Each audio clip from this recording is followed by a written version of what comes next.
Abdominal exercise. When most people start on a weight loss regime, the first thing they wish to attack is their waistline. They start off with visions of turning a beer gut into an abdominal six-pack.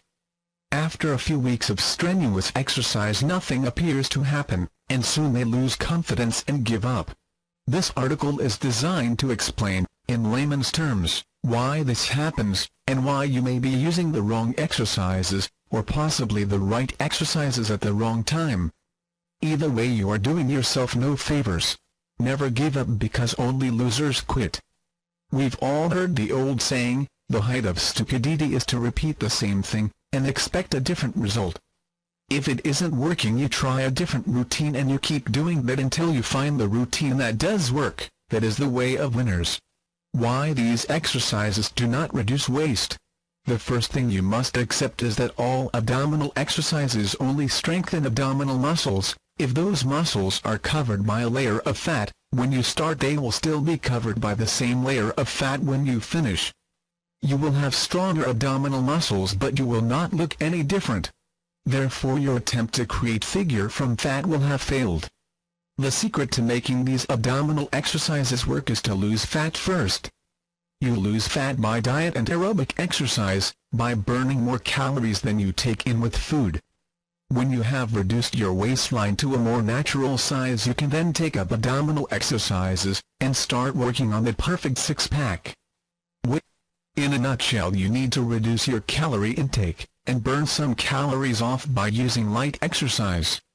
Losing weight can only be achieved by eating less and moving more. Forget the complicated scientific formulae, it all boils down to eating less and moving more. Exercise wisdom. Conventional wisdom claims that you need to exercise for 30 minutes each day, and that this demand can be broken down to 6 5-minute sessions or 3 10-minute sessions, whichever suits you best. You can carry out aerobic exercise using simple methods, like parking your car as far from the store as possible and forcing yourself to walk further. Maybe walking up the stairs instead of using the escalator. Any small act of this nature that adds to your normal exercise output is aerobic exercise and burns calories. Eating habits.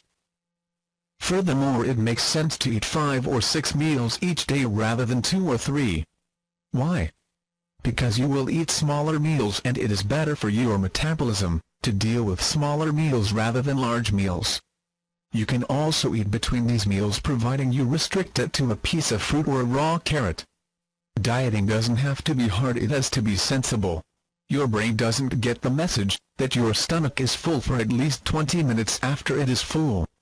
How often have you eaten way beyond the capacity that is required simply because the message hasn't got through? Conclusion. There is no point in attempting abdominal exercises while you still have a layer of fat and expecting a figure improvement.